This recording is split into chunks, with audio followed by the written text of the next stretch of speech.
di dalam dunia ada dua jalan. Matius pasal 7 ayat 13 dan ayat yang ke-14. Masuklah melalui pintu yang sesak itu, karena lebarlah pintu dan luaslah jalan yang menuju kepada kebinasaan, dan banyak orang yang masuk melaluinya, karena sesaklah pintu dan sempitlah jalan yang menuju kepada kehidupan, dan sedikit orang yang mendapatinya. Saya berkali-kali berkata melalui mimbar ini, bahwa menjadi orang Kristen yang sejati itu tidak mudah. Menjadi pengikut Kristus yang sejati itu tidak mudah. Yesus di akhir daripada khotbah tentang, banyak orang berkata Matius 5-7 itu undang-undang kerajaan Allah. Dia akhiri dengan sebuah kesimpulan bahwa ada dua jalan. Yang satu lebar, luas, ramai. Haleluya, kita senang keramaian ya. Ya kalau ramai, waduh senang nih, banyak koncoy. Tapi yang satu udah sesak, pintunya sesak, sempit jalannya, dan sepi. Mau pilih yang mana ya? Tetapi ujungnya langit dan bumi. Yang satu ujungnya adalah kebinasaan, yang satu ujungnya adalah kehidupan yang kekal. Jadi memang tidak mudah. Semakin saudara melalui jalan ini, saudara akan semakin susah, semakin sulit. Lalu kita bertanya, ngapain sih kok gitu? Ngapain kok harus begitu sih ya? Emangnya nggak ada yang lain? Ngapain kok Tuhan sepertinya kita enjoy gitu ya? Ngapain begitu? Masa nggak bisa sih Tuhan? Enak-enak jalannya sukacita, gembira, menikmati, dan ujungnya hidup. Wah enak. Kenapa kok harus demikian? Saya mendapat satu kata, mengapa demikian? Karena sorga itu too good to be true. Terlalu indah untuk menjadi sebuah kenyataan. Karena ujung daripada kehidupan itu sesuatu yang sangat-sangat indah dan tak terbayangkan. Ratu Sheba datang kepada Salomo dan dia berkata, setengahnya pun belum pernah aku dengar dari kemuliaanmu ini. Setengahnya pun aku gak pernah dengar. Aku pernah dengar tentang kemuliaanmu, makanya aku datang. Tapi yang aku dengar itu gak sampai setengahnya. Itu Sheba berkata kepada Salomo. Dan Tuhan Yesus berkata dia jauh lebih daripada Salomo. Karena Tuhan menyediakan sesuatu yang mulia, yang luar biasa, sukacita yang sempurna, bahkan melebihi kesempurnaan. Karena firman Tuhan berkata, kesempurnaan pun sejauh yang kita mengerti itu ada batasnya, bukan? Tapi dikatakan firman-Mu melebihi batas itu. Karena Tuhan menyediakan sesuatu yang luar biasa, yang tidak akan pernah kita mengerti selama kita hidup di dunia ini. Mungkin kita bisa mengerti dikit kalau sudah membaca Wahyu pasal 20, 21, 22. Sedikit, itu pun sejauh kita yang bisa gambarkan, bayangkan kan. Karena surga itu too good to be true. Hal yang begitu luar biasa. Masa mau gampang-gampang kita peroleh? Nggak bisa, saudara. Kecuali kita mau beli ijazah. Mau beli ijazah bisa, tapi ngapain harus begitu? Semua itu ada harga, bukan? Karena Tuhan itu nggak main-main. Dan itu kekal, bukan untuk 1000-2000 tahun. Tapi eternity, kekekalan, Yongyuan. Makanya Tuhan katakan ya memang jalannya sempit, pintunya sesak. Nah saya mau coba kita melihat lebih jauh apa yang dimaksud dengan pintu yang sesak dan jalan yang sempit itu. Dalam Injil Matius pasal 10 ayat 38, Tuhan Yesus berkata, barang siapa tidak memikul salibnya dan mengikut aku, ia tidak layak bagiku. Perhatikan, barang siapa tidak memikul salibnya dan mengikut aku, menjadi pengikut Kristus, ia tidak layak bagiku. Nah inilah mengapa dikatakan pintu yang sesak, jalan yang sempit. Ini adalah jalan pikul salib. Memang kata-kata ini klise, bukan? Klise, saudara pasti sudah tahu lah. Tapi pernahkah kita merenungkan apa yang dimaksud dengan memikul salib itu? Pernah saudara merenungkan, serius merenungkan? Bahkan saudara mengukur diri kita sendiri. Bahkan kita mengukur diri kita sendiri, apakah kita sudah pikul salib enggak? Pernah? Saya ragu kalau kita pernah. Kita hanya menerima itu sebagai, ya pikul salib. Tapi kita enggak sungguh-sungguh mengerti pikul salib. Coba kita lihat satu ayat lagi. Alkitab menerangkan dirinya sendiri. Itu prinsip yang penting. Kalau kita kepingin tahu Alkitab, kita harus lihat ke ayat-ayat yang menjelaskan ini. Coba kita baca. Lalu Yesus berkata kepada murid-muridnya, setiap orang yang mau mengikut aku, ia harus menyangkal dirinya, memikul salibnya, dan mengikut aku. Jadi pikul salib itu artinya adalah menyangkal diri. Nah ini makanya susah di sini. Susahnya itu begini. Jadi anak Tuhan, apalagi jadi hamba Tuhan, termasuk pelayan-pelayan, itu kita harus belajar menyangkal diri. Siapa di sini yang mau jalan ini? Tidak mau. Kalau sudah tanya kepada saya nggak mau. Saya maunya happy-happy. Happy-happy di dunia, kayak yang itu, muda foya-foya, tua kaya raya, mati masuk surga. Enak wis. Tidak ada yang mau, itu sudah naturalnya manusia. Menyangkal diri, itu yang dimaksud. Saya pikul salib saya harus menderita untuk Tuhan Yesus. Saya diginikan orang, saya pikul salib. Ingat ya, ini bukan karena kesalahan kita loh. Misalnya saudara merasa, saya tidak bersalah tapi saya diginikan orang. Oke, itu pikul salib tapi baru sebagian. Nanti saya tunjukkan kenapa saya katakan baru sebagian. Karena attitude kita pun harus benar. Sikap kita, bagaimana kita menjalani itu. Jadi apa sebenarnya menyangkal diri itu? Menyangkal diri itu artinya to say no to self. Berkata tidak kepada diri kita sendiri ini. Kepada ego kita. Atau to say no to flesh. Berkata tidak kepada daging. Berkata tidak kepada ego. Kepada diri kita. Dan berkata tidak kepada daging kita. Itu maksudnya menyangkal diri. Ingat ya sudah definisi ini. Saya berharap sidang jemaat terus bertumbuh dalam pengenalan akan Tuhan. To say no to self. Self, diri kita, ego kita. To say no to flesh, daging kita. Itu yang dikatakan dengan menyangkal diri. Nanti saya akan jelaskan lebih jauh. Jadi kita bisa mengerti dengan jelas. Nah, apa penjabarannya? Jadi dengan lain kata, dua jalan ini adalah jalan penyangkalan diri dan jalan pemuasan diri. Yang sini menyangkal diri, to say no to self. Yang sini hidup sekarepnya sendiri. Maunya apa? Dipuas-puas nafsu nih. Nah, kembali lagi. Di dalam dunia ada dua jalan. Mana kau pilih? Nah, kembali kita. Ini sudah bicara tentang pemilihan. Free will. Kita diberi kebebasan penuh oleh Tuhan untuk memilih. Nah di sini letaknya separation itu. Pemisahan itu di sini nanti garis pemisahnya. Ingat loh saudara, dari Kejadian sampai Wahyu, salah satu topik yang penting adalah separation. Kejadian itu separation, mulai pasal 1 itu sudah separation, nanti pasal 2, Wahyu 22 separation. Itu intinya, Tuhan memisahkan.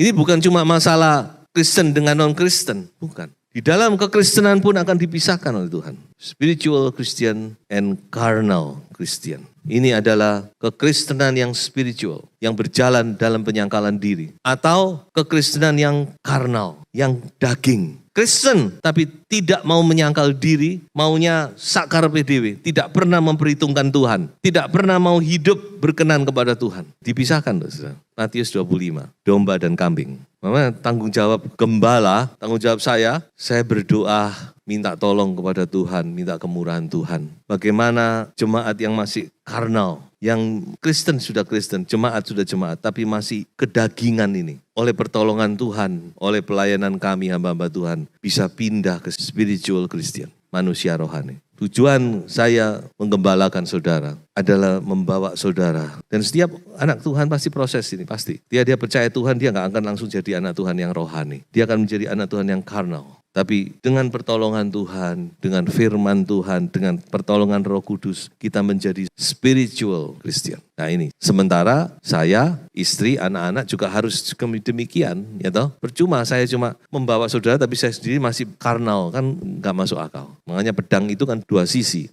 Sekarang saya akan menuju kepada apa sih prakteknya. Coba saya jabarkan saudara ya, supaya saudara mengerti apa itu yang dimaksud penyangkalan diri. Tadi kan saya katakan, kalau saudara harus menderita bukan karena kesalahanmu, ya karena kebenaran, karena Kristus, Anda mengatakan saya sudah menyangkal diri. Betul, tapi masih 50%. 50%-nya adalah your attitude, adalah sikap kita. Karena kita akan dihakimi dalam 5 hal ini. Pikiran, perasaan, perbuatan, attitude, and motivation. Satu saat Tuhan akan menghakimi kita berdasarkan 5 ini. Bukan cuma yang kelihatan loh. Our thinking, our feeling, our action, our attitude, and our motivation. Kalau Tuhan menghakimi kita akan 5 hal ini. Apa itu menyangkal diri? Tadi saya sudah katakan, menyangkal diri adalah to say no to self atau to say no to flesh. Saya jabarkan supaya saudara bisa mengerti. Ketika daging kita mau marah, kita berkata no. Itu menyangkal diri. Nah, saya tadi katakan, oke, saudara mengatakan saya harus begini om, saya begini, saya mengalami ini. Oke, tapi bagaimana your attitude? Kalau sikap kita marah-marah, gak terima, perkataan kita kasar. Nah ini yang kedua, ketika mulut atau perkataan kita kasar, mau kasar, kita berkata no way. Itu penyangkalan diri. Mungkin ini masalah ibu-ibu mungkin, yang emosionalnya tinggi ya. Wanita itu kan umumnya emosionalnya tinggi. Lebih tinggi dari pria lah minimal. Ketika kita mau membenci musuh, benci aku, kita berkata no. Karena firman Tuhan harus kasihilah musuh. Ini pria sekarang. Ketika kita mau lihat pornografi. Ya, pornografi itu bukan cuma orang muda tok loh. Atau anak-anak remaja tok loh. Sampai orang tua pun pria itu suka pornografi. Ya Pak ya. Loh, kalau daging ini suka. Namanya pria. Pria itu kan kelemahannya di situ. Kita berkata no way. Aku sudah tinggalkan itu. Ketika kita melihat wanita cantik bahenol, kita berkata no way. Ya, loh firman Tuhan loh. Matius pasal 5. Ketika kamu memandang seorang wanita dan kamu tergerak syahwatmu, kamu menginginkannya, kamu sudah berzina. Lebih baik kamu cungkil matamu daripada kamu dengan mata yang lengkap masuk neraka. Ada hamba Tuhan yang lurus ya menyampaikan firman Tuhan. Dia katakan ada 2 dosa yang langsung membawa orang ke neraka. Dan dia berdiri di atas pengajaran Yesus itu. Satu adalah benci. Kalau hukum Musa berkata bunuh baru masuk neraka. Tapi kalau Tuhan Yesus berkata kamu membenci saja dalam dirimu, kamu neraka. Dan satunya adalah dosa karena mata ini. Ketika kita mau komplain, ngomel, ini yang membuat kita tidak bisa lepas dari carnality, dari kedagingan kita. Karena kita tidak merasa bahwa komplain itu sesuatu yang serius. Padahal kalau kita baca dalam firman Tuhan, bangsa Israel itu ditolak masuk Kanaan karena terus bersungut-sungut. Ketika kita tergoda untuk komplain, untuk bicara yang negatif, kita berkata no. Ketika kita ingin dipuji, ingin cari pujian, ingin dipuji-puji, kita berkata no. Bahkan dikatakan ketika kita khawatir pun, firman Tuhan jangan kamu khawatir. Kita berkata no.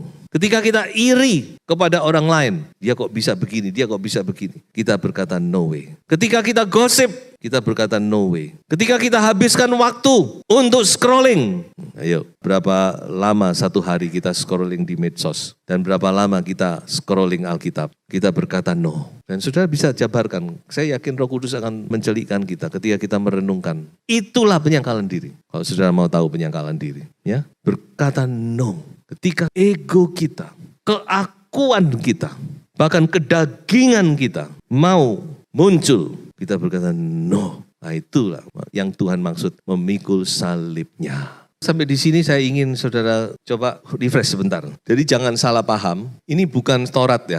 Jangan sampai kita salah. Kita tidak sedang mendirikan Taurat yang baru loh ya. Saudara tahu Taurat itu? Taurat itu kan dirinci semuanya. Ini salah, itu salah ini. Menurut seorang ahli Alkitab, dia berkata, Taurat itu kurang lebih peraturan yang ada di dalam Alkitab itu ya. Bukan cuma 10 hukum loh. Ada 300 lebih hukum. Dan itu masih ditambah lagi dengan berbagai pengembangan Taurat. Makanya terus pernah ditegur ya toh. Kenapa kamu nggak cuci tangan? Nah itu kan pengembangan dari Taurat itu semua. Saya tidak sedang mendirikan Taurat yang baru. Jangan sampai salah. Tadi itu kan cuma penjabaran. So kalau enggak gitu kan kita enggak ngerti. Tapi jangan sampai salah. Hukum perjanjian baru itu bukan Taurat. Ngapain mau ke Taurat lagi ya toh? Yang Taurat perjanjian lama aja kita tahu enggak ada manusia bisa melakukan kok. Perjanjian baru mau dibuat peraturan. Jangan ini, jangan ini. Tidak mungkin bisa, saudara. Tidak mungkin.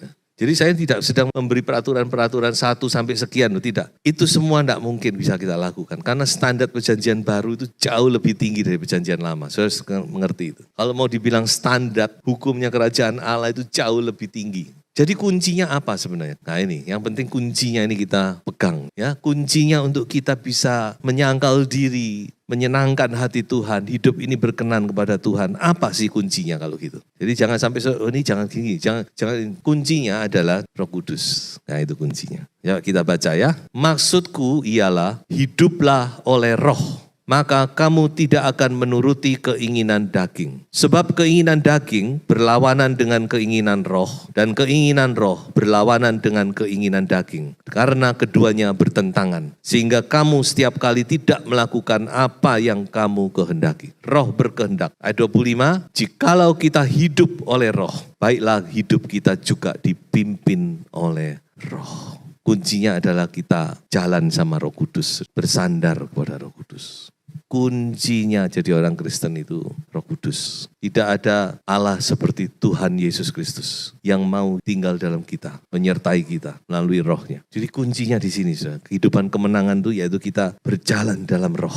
Nah ini satu pelatihan kan, tidak bisa langsung-langsung. Ya tidak apa-apa, kadang kita mengselidiki, ya sudah Tuhan tahu kok, kita masih belajar. Tapi kita harus ke situ. Tuhan, apa sih kehendakmu? Dalam hal ini apa? Aku harus bagaimana? Aku harus marah-marah? Aku harus tenang? Atau bagaimana? Roh Kudus nanti akan menolong kita. Kalau kita percaya dalam hidup ini ada Roh Kudus, maka hiduplah dengan roh. Kalau saudara percaya bahwa Roh Kudus ada di dalam hidupmu, maka hiduplah dipimpin oleh Roh Kudus. Itu kunci kemenangan kita. Tidak ada yang lain. Kita tidak bisa bersandar dengan kepintaran kita, kehebatan kita, penyangkalan diri kita secara daging, dan seterusnya. Tidak bisa. Hanya Roh Kudus. Roh Kudus diberikan kepada saudara dan saya untuk menolong kita, supaya kita terus menjadi pribadi yang berkenan kepada Tuhan. Sehingga Bapak bisa berkata kepada kita, inilah anakku yang kukasihi, kepadanya lah aku berkenan. Saya akan akhiri dengan sebuah ayat. Jadi saudara, kita tahu bahwa kemuliaan kita di sorga, saya percaya bahwa kemuliaan tiap-tiap orang di sorga itu enggak sama. Dan semoga saudara semua tidak berpikir, Kak Popo aku jadi tukang sapu sorga, pokoknya di sorga gitu ya.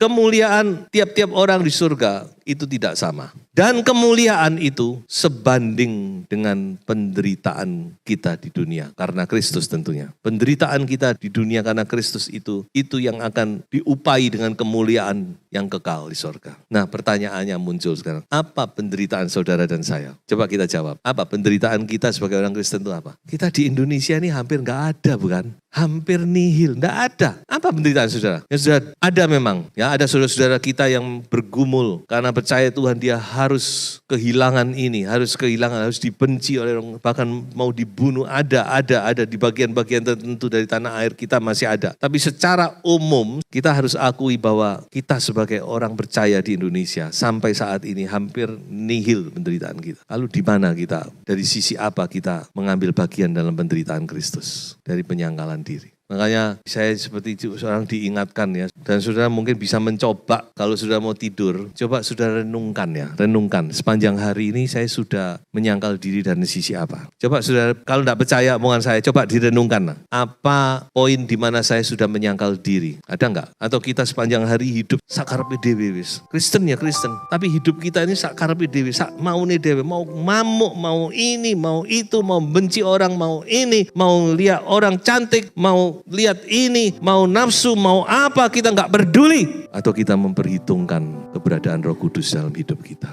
Makanya ada ayat dalam Amsal berkata, akui dia dalam setiap langkahmu, Roh Kudus, maka kamu akan dipimpinnya. Puji Tuhan, saya akhiri dengan sebuah pernyataan yang mungkin sudah belum pernah dengar, bahwa penderitaan karena Kristus adalah deposit kemuliaan Anda dan saya di kekekalan. Tuhan Yesus memberkati, haleluya.